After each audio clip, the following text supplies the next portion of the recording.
ಎಲ್ಲರಿಗೂ ನಮಸ್ಕಾರ. ಸಭಿಕೋ ಮೇರಾ ನಮಸ್ಕಾರ. ಭಾಷಾ ಸೇತುವಿನ 7ನೇ ದಿನಕ್ಕೆ ತಮಗೆಲ್ಲ ಸ್ವಾಗತ. ನಾನು ಡಾಕ್ಟರ್ ಕರುಣಾಲಕ್ಷ್ಮಿ KS.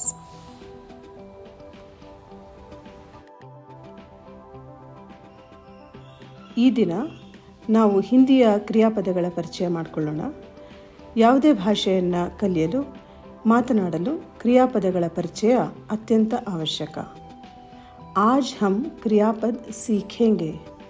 ಈ ಒಂದು ವಾಕ್ಯದಲ್ಲಿ ನಿಮಗಾಗಲೇ ಗೊತ್ತಿದೆ, ಆಜ್ ಅಂದರೆ ಇಂದು, ಹಮ್ ನಾವು, ಕ್ರಿಯಾಪದ, ಸೀಖೇಂಗೆ ಕಲಿಯೋಣ.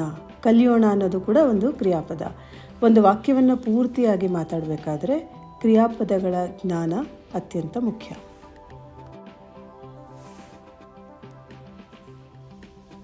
ಸಾಮಾನ್ಯವಾಗಿ ಹಿಂದಿಯಲ್ಲಿ ಬಳಸಲಾಗುವ ಕ್ರಿಯಾಪದಗಳು ಖಾನಾ ಅಂದರೆ ತಿನ್ನುವುದು, ಪೀನಾ ಕುಡಿಯುವುದು, ಸೋನಾ ಮಲಗುವುದು, ಹಸ್ನಾ ಅಂದರೆ ನಗುವುದು, ರೋನಾ ಅಳುವುದು, ಕರ್ನಾ ಮಾಡುವುದು.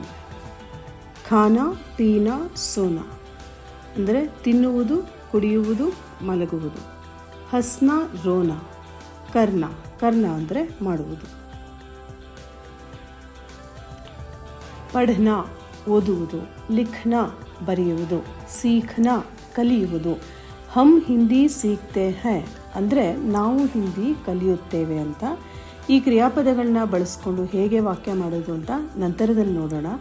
ಚಲನ ನಡೆಯುವುದು, ರುಕ್ನ ನಿಲ್ಲುವುದು, ದೌಡ್ನ ಓಡುವುದು, ಭಾಗ್ನ ಓಡುವುದು. ಬೈಟ್ನ ಅಂದರೆ ಕುಳಿತುಕೊಳ್ಳುವುದು, ಖಡೆ ಹೋನ ಅಂದರೆ ನಿಲ್ಲುವುದು. ಎರಡು ರೀತಿಯಾಗಿ ನಾವು ನಿಲ್ಲು ಅನ್ನೋ ಪದವನ್ನು ಬಳಕೆ ಮಾಡ್ತೀವಿ.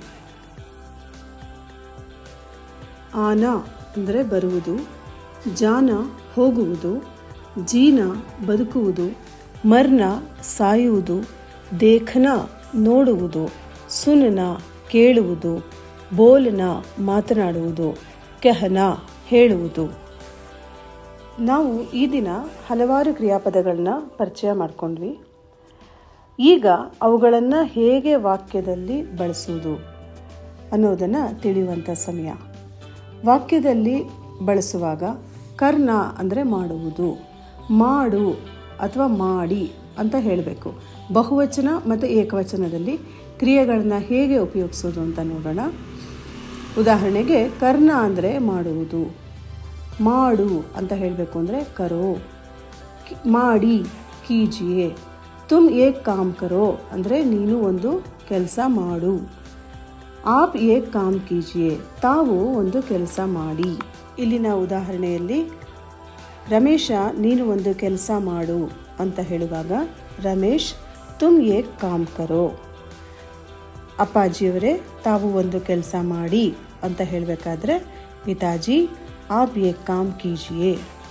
ಇದೇ ರೀತಿಯಾಗಿ ಆನ ಅಂದರೆ ಬರುವುದು, ಆವು ಅಂದರೆ ಬಾ, ಜಾನ ಅಂದರೆ ಹೋಗುವುದು, ಜಾವೋ ಅಂದರೆ ಹೋಗು, ಜೀನ ಅಂದರೆ ಬದುಕುವುದು, ಜೀವೋ ಅಂದರೆ ಬದುಕು, ಮರ್ನ ಅಂದರೆ ಸಾಯುವುದು, ಮರೋ ಅಂದರೆ ಸಾಯಿ ಅನ್ನೋ ಅರ್ಥ, ದೇಖನಾ ನೋಡುವುದು, ದೇಖೋ ನೋಡು, ಸುನನ ಕೇಳುವುದು, ಸುನೋ ಕೇಳು, ಬೋಲನ ಮಾತನಾಡುವುದು, ಬೋಲೋ ಮಾತನಾಡು, ಕಹನ ಹೇಳುವುದು, ಕಹೋ ಅಂದರೆ ಹೇಳು ಅಂತ ಅರ್ಥ. ಒಂದು ಪ್ರಮುಖವಾದ ಘೋಷಣೆಯನ್ನು ತಾವೆಲ್ಲರೂ ಕೇಳಿರ್ತೀರಾ, ಮಾಡು ಇಲ್ಲವೇ ಮಡಿ, ಡೂ ಆರ್ ಡೈ. ಹಿಂದಿಯಲ್ಲಿ ಕರೋ ಯಾ ಮರೋ, ಅಥವಾ ಅಂತ ಹೇಳೋದಕ್ಕೆ ಯಾ ಅಂತ ಹೇಳ್ತಾರೆ. ಕರೋ ಯಾ ಮರೋ ಅಂದರೆ ಮಾಡು ಇಲ್ಲವೇ ಮಡಿ ಇರುವಂಥ ಅರ್ಥ.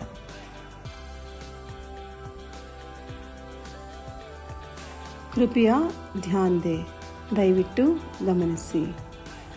ಹಿಂದಿಯಲ್ಲಿ ಯಹ ಅಂದರೆ ಇಲ್ಲಿ ಅಂತ, ವಹ ಅಂದರೆ ಅಲ್ಲಿ, ಕಹ ಅಂದರೆ ಎಲ್ಲಿ. ಯಹ ಇಲ್ಲಿ, ವಹ ಅಲ್ಲಿ, ಕಹ ಎಲ್ಲಿ. ಈಗ ಇವತ್ತು ಕಲಿತಂತಹ ಕ್ರಿಯಾಪದಗಳನ್ನು ಈ ಪದಗಳ ಜೊತೆ ಪ್ರಯೋಗಿಸಿ ನೋಡೋಣ. ಒಂದು ಪ್ರಸಿದ್ಧವಾದ ಹಾಡನ್ನು ತಾವೆಲ್ಲರೂ ಕೇಳಿರ್ತೀರಾ, ಜೀನಾಯಹ ಮರ್ನಾಯಹ ಇಸ್ಕೆ ಸಿವ ಜಾನಾ ಕಹ, ಮೇರಾ ನಾಮ್ ಜೋಕರ್ ಫಿಲಮಿಂದ. ಅದರ ಅರ್ಥ ಜೀನಾ ಅಂದರೆ ಬದುಕೋದು, ಯಹ ಅಂದರೆ ಇಲ್ಲಿ, ಇಲ್ಲೇ ಬದುಕೋದು, ಮರ್ನಾ ಯಹ ಇಲ್ಲಿಯೇ ಸಾಯುವುದು, ಇದಲ್ಲದೆ ಅಂದರೆ ಇದನ್ನು ಬಿಟ್ಟು ಹೋಗುವುದೆಲ್ಲಿಗೆ ಅಂತ ಈ ಒಂದು ಹಾಡಿನ ಅರ್ಥ.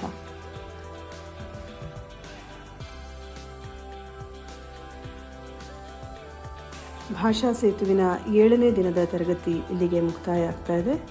ಎಲ್ಲರಿಗೂ ಧನ್ಯವಾದ. आप सभी को धन्यवाद. मैं डॉक्टर करुणा लक्ष्मी, मैसूर से.